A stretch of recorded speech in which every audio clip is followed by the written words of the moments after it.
This method of reciting the Buddha's name is difficult to believe, dear friends.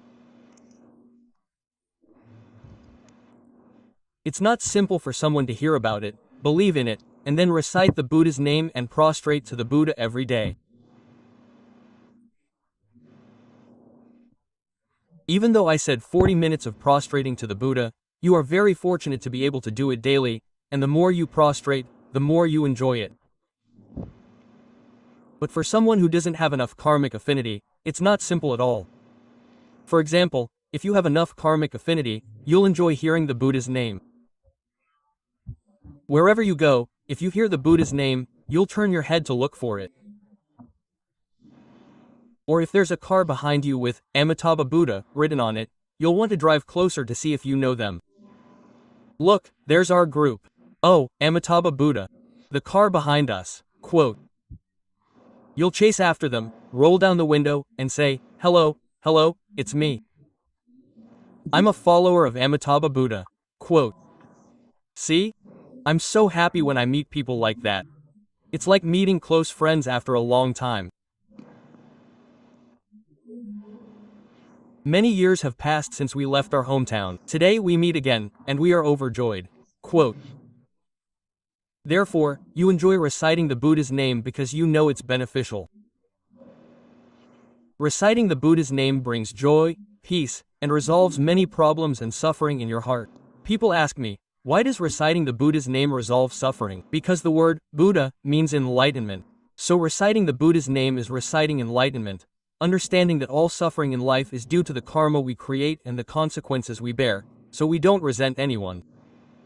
So keep reciting the Buddha's name, and eventually, your mind will become clear. When your mind is clear, you won't feel sad, angry, or resentful, and only then will merit arise. See, reciting the Buddha's name for a long time clears the mind. When the mind is clear, you won't feel sad, angry, or resentful. And when you don't feel sad, angry, or resentful, merit arises. And when merit arises, you experience peace and joy, and everything goes well. That's the first point. Don't harbor resentment or anger, but purify the mind first, and then blessings will arise. That's why reciting the Buddha's name solves the problem of suffering, dear friends. For example, if we don't recite the Buddha's name, we will think about sadness, resentment, and anger, so we suffer every day. But if we recite the Buddha's name, our minds focus on Amitabha Buddha, so we don't harbor sadness, resentment, or anger, and we forget the suffering, so the suffering ends. But if we remember the suffering, we suffer constantly. Reciting the Buddha's name helps us forget the suffering, so the suffering ends. That's why it's said that remembering the Buddha reduces suffering, while forgetting the Buddha leads to constant suffering. Remembering the Buddha reduces worry, while forgetting the Buddha leads to constant worry. Worrying about everything. Worrying about things that haven't happened yet, worrying about not being sick yet, worrying about not being poor yet, worrying about not being hungry yet, worrying about floods that haven't happened yet, worrying and fearing everything, leading to inner unrest. But when you remember the Buddha, your mind immediately becomes peaceful and calm. So, this single recitation of the Buddha's name is not easy to believe. You see, one must have abundant good roots, blessings, and karmic connections to believe this. You, dear friends, have very special karmic connections. You know that with this single recitation of the Buddha's name, even if you just sit at home and recite it, your life becomes peaceful, your face brightens, your health improves, you eat well and sleep soundly, all from reciting and bowing to the Buddha. There are many people, not just a few, who experience this.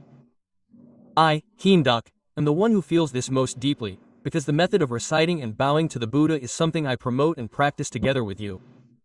You see, I feel this very deeply. Therefore, the recitation of the Buddha's name is a priceless treasure, generating blessings and karmic connections for oneself. Even working extremely hard cannot compare to reciting and bowing to the Buddha. Truly, after reciting and bowing to the Buddha, everything in life becomes strangely convenient. This convenience comes from your mind not being burdened with suffering, so naturally, everyone who sees you feels affection and liking towards you. Therefore, everything you do will be convenient and good. People may never be willing to hear the name of the Buddha or chant the Buddha's name because they lack the necessary karmic connection. They would rather suffer and toil to find food and clothing, and over time, they become old, weary, and complain about suffering and hardship everywhere they go. But if you tell them to chant the Buddha's name, they won't do it. We ask ourselves how to end suffering, and the answer is to chant the Buddha's name, but people don't believe it. They will never believe it. They would rather do difficult things, things that can't be done, but they lack the karmic connection to do the simple thing of chanting the Buddha's name to create merit and blessings. The blessings are immeasurably superior. People may go around creating merit and karmic connections in various ways, but they don't believe that chanting the Buddha's name creates immeasurable merit. They don't believe it. Only those with sufficient karmic connection will believe. That's why there's a verse that says, constantly searching the mountains for agarwood, unaware that the agarwood is within the peaceful mind, constantly engrossed in the realm of empty fame. When enlightenment is attained, one is startled and empty-handed, isn't that right? Quote, constantly searching the mountains for agarwood means going around searching for material wealth, but unaware that true wealth is within the peaceful mind. It means not relying on chanting and bowing to the Buddha to purify the mind, which generates blessings and merit. Then, naturally, one's life and business will develop and become better, and one's lifespan and other aspects of life will also improve. It all lies within the peaceful mind, and people are constantly engrossed in the realm of empty fame, meaning they are obsessed with winning and losing, competing and fighting with each other for empty fame, isn't that right? Some wealthy people create so much negative karma. One storm, one earthquake, and everything collapses and disappears completely. Or they do things to become wealthy, but their wealth is not obtained through righteous means, don't you see? Even with immense wealth and possessions, suddenly everything is gone, and one suffers immensely, you see? They are engrossed in the realm of fleeting fame. Only when illness strikes, when death is imminent, do they suddenly awaken and regret their actions, right? So, when death is near, they suddenly realize, oh my, after decades of life, now that they are about to die, they can't take anything with them. Knowing this, they should have focused on cultivating virtue and accumulating merit, but now, on the verge of death, they suddenly regret it, right? That's why we need sufficient karmic affinity to cultivate virtue, accumulate merit, recite Buddha's name, prostrate before the Buddha, practice vegetarianism, and release animals. It's not simple, you see. Although we say these things are simple, doing them is a whole different matter. People don't want to do them. It's very difficult. Occasionally, when we meet with sisters and friends, we invite them to recite Buddha's name and prostrate before the Buddha. But while they're reciting, they're looking around elsewhere. They ask, is it almost over? Why is it taking so long? Why are you still prostrating? Why isn't it finished yet? Quote, so, when will it be finished? You see? Therefore, when the karmic affinity is sufficient, people will naturally accept it. Right now, we're just sowing the seeds of karmic affinity.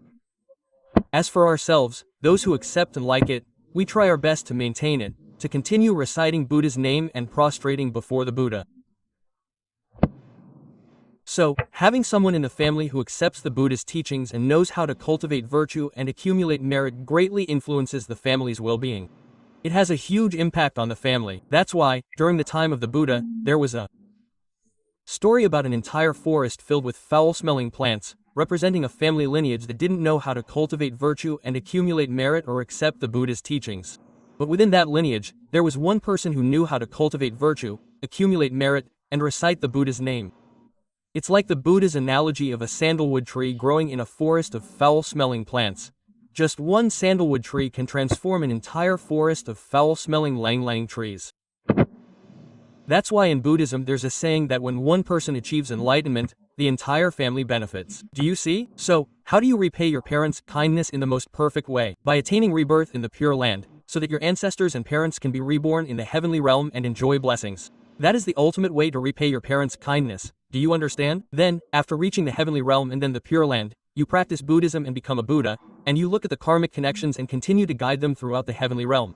Therefore, after Shakyamuni Buddha attained Buddhahood, he used his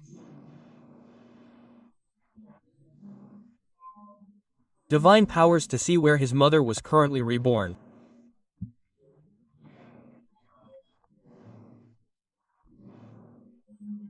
He saw that his mother was in the Tushita heaven, so he went to the heavenly realm to preach the Dharma to his mother, hoping to guide her to enlightenment and free her from the cycle of birth and death. Do you see clearly? When the Buddha attained Buddhahood, the first thing he did was return to the royal palace to guide his father, who was still a king in the human world. Then he went to the heavenly realm to preach the Dharma to his mother. That's why the Buddha's heart is a heart of filial piety. What is Buddhism? It is the path of filial piety. So, how can studying Buddhism be considered superstition, when filial piety is such an important matter? Do you see? So, even if our parents have passed away, we cultivate virtue and accumulate merit every day, dedicating it to our parents. Wherever our parents are reborn, they will receive the blessings from their children's cultivation of virtue and merit. And if we sincerely chant the Buddha's name to attain rebirth in the Pure Land in this life, that sincere heart is very important. Therefore, those with sufficient karmic connections are very fortunate. Try asking those who don't have enough karmic connections to perform Buddhist rituals for 40 minutes. It's not easy. We can spend 10 hours a day working hard on various things, but 40 minutes of bowing to the Buddha is not simple. Bowing to the Buddha seems easy, but hearing the Buddha's name is not easy. If you don't have enough karmic affinity, hearing the Buddha's name can cause headaches.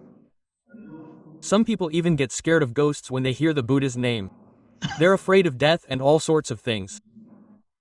They think, why are they chanting the Buddha's name all the time? Did someone die that they're chanting so much?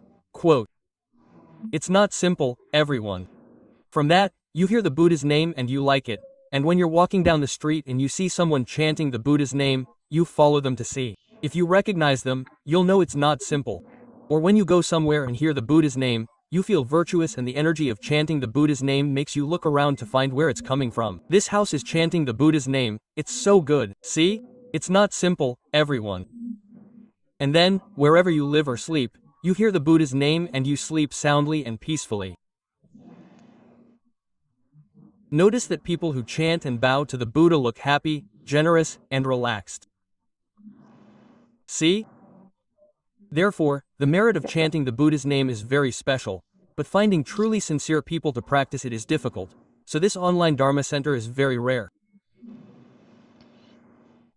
You know, this online Dharma center has filtered out many people, and then it gathers a group of people who are dedicated to cultivation, wanting to chant the Buddha's name and seek liberation. This online Dharma center is not simple. Now, try to find one. I think you probably won't find one in the country or abroad. The number of people who are truly dedicated to cultivation, who are lay practitioners at home, chanting and bowing to the Buddha 4 or 5 times a day, is not simple. 1. You've been given a suitable practice schedule. 2. You have sufficient karmic affinity. Only with sufficient karmic affinity can you smile. The guidance is to give you the key to practice appropriately, so that you can cultivate yourselves. It's truly a matter of ripe karmic conditions that you have the opportunity to meet this teaching. Therefore, believe me, you will see that having someone in the family who is willing to chant and prostrate to the Buddha is not simple. Don't say that out of 100 or 1,000 houses, only one house has someone like that. It's extremely rare and difficult to find. Out of 1,000 houses, maybe only one has someone like that. Don't say that out of 100 there isn't even one, maybe 1 in 1,000, or even 1 in 10,000 houses has someone who accepts the Buddha's teachings and is willing to chant and prostrate to the Buddha daily, just like Heen Duck just said. Do you see? If you don't have enough karmic affinity, you can't bear it. After prostrating to the Buddha for a while, your mind will say, go away, why are you doing this? My legs are so tired. Why are you standing up and down like this? My legs are so tired, I'm so exhausted, you see? But people can walk many kilometers, they endure it to walk, they can sell lottery tickets and endure it because they think they'll get money. But chanting and prostrating to the Buddha doesn't bring any money, does it? There's no money involved. So people don't understand the supreme benefits of chanting and prostrating to the Buddha, which is accumulating merit and virtue. They don't see this aspect. The accumulation of merit and virtue is intangible. But the money in front of them is tangible. So people can endure hardship and try hard to earn money, but to prostrate to the Buddha for a little while, they think it's nothing. Why prostrate to the Buddha? What benefit is there, you see? So while prostrating to the Buddha, their mind says, go away, why are you doing this? It's so tiring, so exhausting, there's no benefit. Quote. For example, if you look at people who don't have enough karmic affinity, when they're prostrating to the Buddha, they keep looking around, looking for a way to open the door. Why? So they can escape. That's why, it's not simple at all. But when I have enough merit, when I pray to the Buddha and look at him attentively, my heart is filled with earnestness. I'm like a destitute person, you know. A destitute person.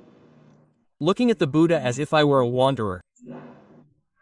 Far from home, now returning to my homeland, suddenly meeting the compassionate father, Amitabha Buddha.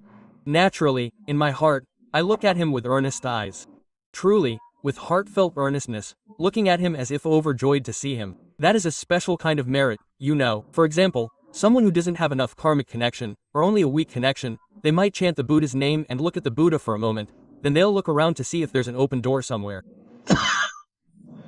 Looking for an open door, you know? Then, once they find an open door, they just leave. That's why it's easier to go alone. Planting seeds of karmic connection is just that, but once you've received it, try to practice diligently. Sometimes, when you sit alone at home and chant the Buddha's name, if you have enough karmic connection, it's even more peaceful. But bringing in people who don't have enough karmic connection can cause trouble. Sometimes it leads to vexation. When the karmic connection isn't strong enough, it causes a lot of vexation, not just a little. So, as ordinary people, we know we're easily disturbed and easily give rise to vexation, right? Or sometimes, we bring the Buddha's name, which is so profound, and tell them about it, but if we don't have enough karmic connection, not enough power to speak, and we tell them, they might reject it, right? You're cutting off the karmic connection. Why? Let the karmic connection come naturally. When they have enough karmic connection, they will seek you out. You must gain benefits and special results from your practice. Then they themselves will seek you out. When people are suffering, when they are sick, and they don't know where to turn, then finally, they will cling to Amitabha Buddha, and then there will be results. But when people are still struggling and haven't achieved anything yet, they may be suffering a little, but it's not to the point where they won't accept help. So let's accept what our karma allows. Try your best, do it really well. As for our brothers and sisters, let's be generous with them wholeheartedly. Don't calculate or compare with them. Giving to them is also their blessing, not that we are losing anything. By living like that, we can help our loved ones. If we are not generous, they won't have affection for us, so the karmic connection will take a very long time to come to us. So, as people who study Buddhism, where should we practice giving and making offerings? Now, whatever we can help and take care of for our parents and siblings, let's do it. For funerals and parties, if we can cover the expenses, then let's cover them. People really appreciate it when you don't abandon them. Abandoning them causes great pain. Do you understand? So, as practitioners who understand karma, generosity is a special way of life that creates incredibly auspicious karmic connections and blessings. Do you see this point? What do people usually do?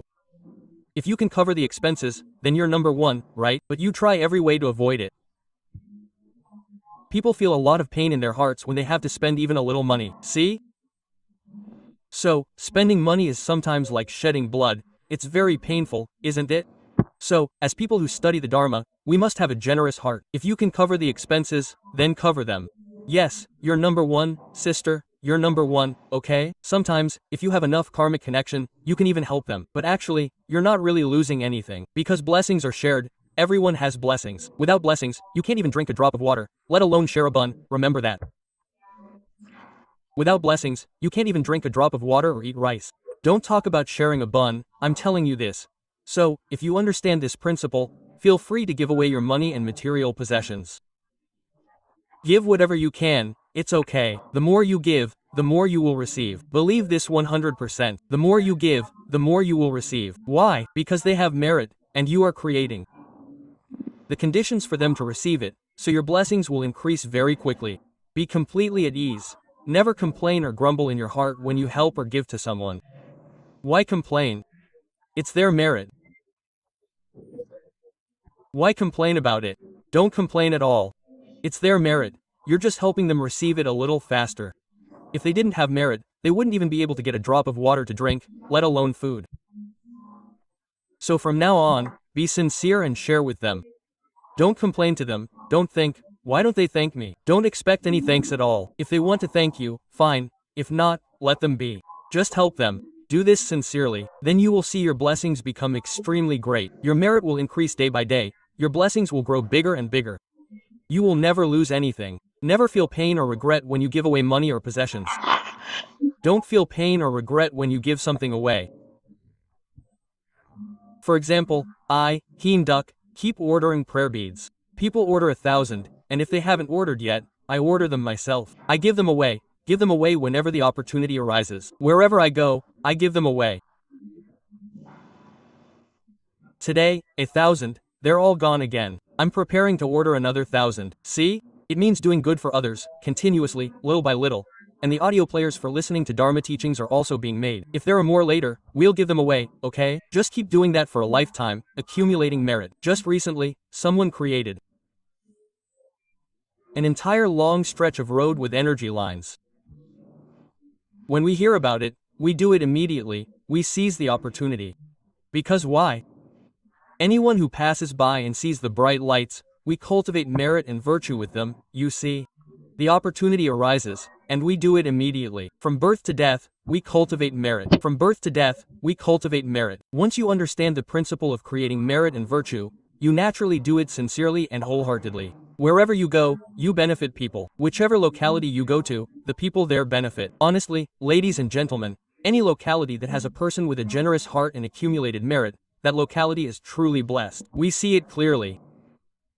For example, if you go around collecting donations, going from house to house, it's not easy to get contributions.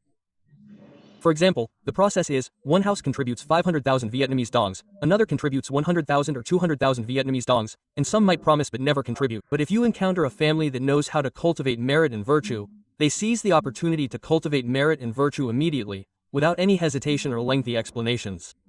So, there are people with good hearts, for example, doing this work, telling people to contribute 1,000 or 2,000 VND, but if they haven't developed the intention to contribute, then the opportunity is lost.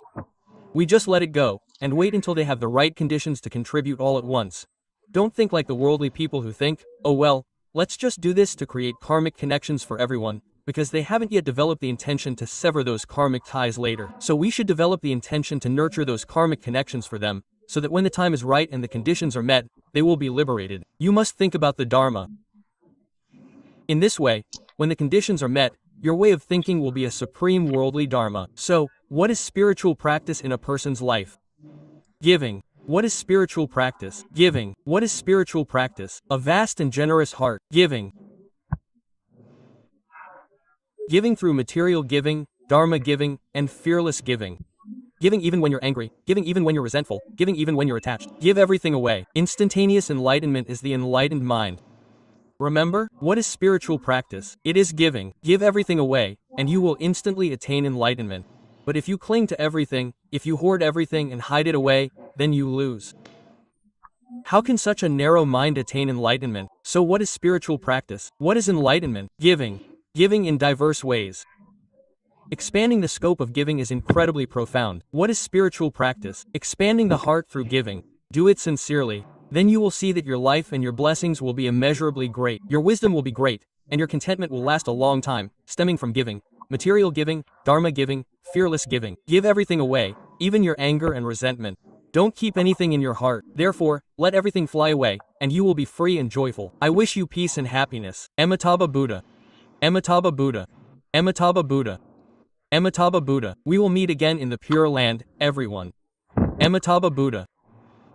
Amitabha Buddha. Amitabha Buddha. M.